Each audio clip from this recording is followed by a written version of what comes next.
Hey everybody, welcome back to another video, and today I want to talk about the Vaal Temple. This isn't something that I'm hearing people talk about, but I think the new Vaal Temple, the reworked Vaal Temple, is actually a lot of fun.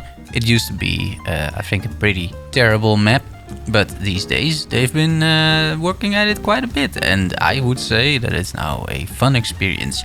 Hence the title, from worst map to a fun experience. The purpose of this video is to explain the changes that GGG made to the Vaal Temple, providing some info about what sort of loot you can expect these days, so you can make a decision, right, based on the league, based on the value of the items that you see in the slides, or based on your own needs if you are in solo self-found, like me. As always, timestamps are in the video, the presentation will be shared in the description and updated as time moves on, so if there are more changes I will update the slides, potentially the video, but you know, that's a lot more difficult. And finally, if you enjoy this content, please like and subscribe, because that really helps me out. What has changed? Well, the Vaal Temple isn't part of the Atlas anymore, but the Atlas passive bonuses apply to the map since 3.17.1. This is a change from how it used to be, because if you remember the old Atlas, the Vaal Temple was actually on the Atlas, and right now it is not. The Vaal Temple is not officially part of the Atlas, which has some consequences, which we'll get into. You can get the Vaal Temple by corrupting a tier 16 map.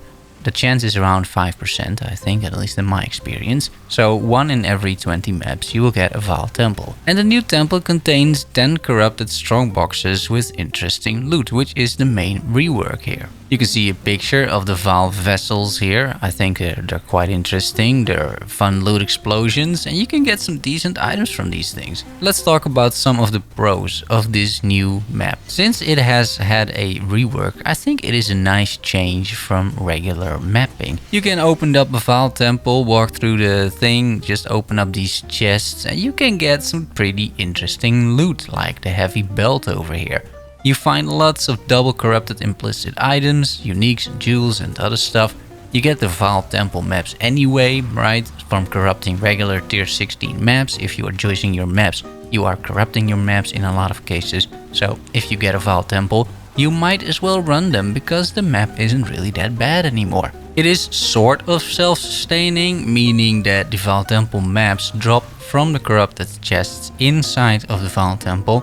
Not enough to completely self-sustain, but it's not uncommon that you drop like 2 or 3 or 4, because they get mirrored as well. Another advantage is that this is now completely optional. You don't need the Vaal Temple anymore to complete your Atlas bonuses, making this completely optional, which is fine. It's fun, right, to open up these chests, at least I think so. And the Atlas passives apply, including the strongbox nodes and whatnot. It's not all amazing though, there's definitely some cons. The map layout is not the best, especially if you want to speed farm maps. This is not the map for you. The map boss can be pretty nasty depending on the order in which you kill the map bosses.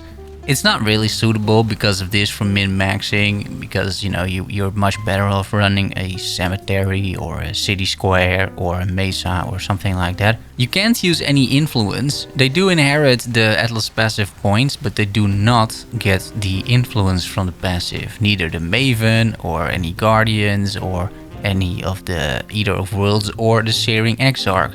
So you will miss out on a lot of juice in that sense. And the Void Stones don't work either, because technically it is not part of the Atlas. So the sextants that you put on your Void Stones do not apply to this map.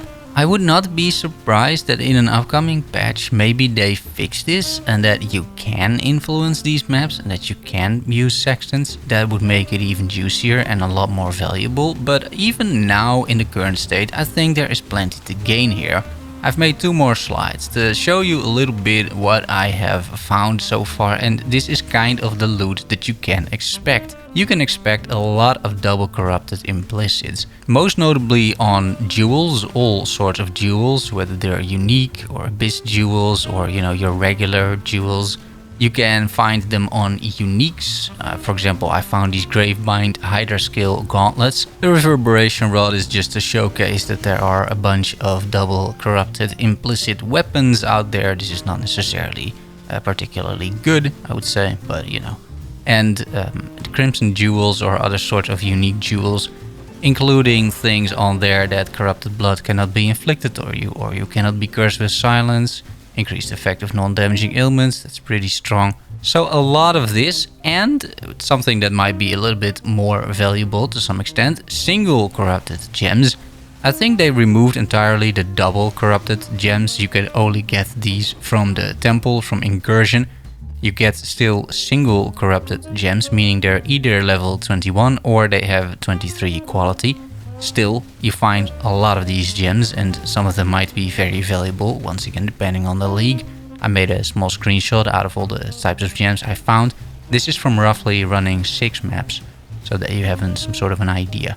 I found quite a few of these corrupted essences. They're not really corrupted, but these are essences that you normally can only find if you throw a corrupted essence on an, on an essence, right? On the thing that holds the trapped monsters. However, they simply drop from the chests in Vaal Temple. These tend to be quite valuable in the league because this is used in pretty high-end crafting. So these things could be worth quite a bit. You found on average 1, maybe 2 per map. And you get a shitload of fragments. Not all of these, like not 128. This is just my stash, but you do get at least 10 or something, or maybe 15 per map. It depends how you value these things, but I can use them once again for regular mapping. They add some quality to your maps, and I think these fragments are always pretty decent to have. And finally, not unimportantly, a bunch of corrupted 6-links. Now, they could be good and they could be sellable. Most of the time they won't be, but at least they are worth a divine orb. And once again, depending on the league, those go between, 10, maybe 20 chaos, something like that. So that's not a bad pickup either. And that's it, ladies and gentlemen. There's no real conclusion. I just wanted to show you some information, and you can then make up your own mind if you think this is worth farming. I enjoyed it personally quite a bit, running these Vaal temples. It's a nice change, a bit of a change of pace from the super juice that we get on the other maps. But that's about it. Thanks so much for watching, I appreciate it. Like and subscribe if you like the content, and I'll see you in the next one. Bye bye.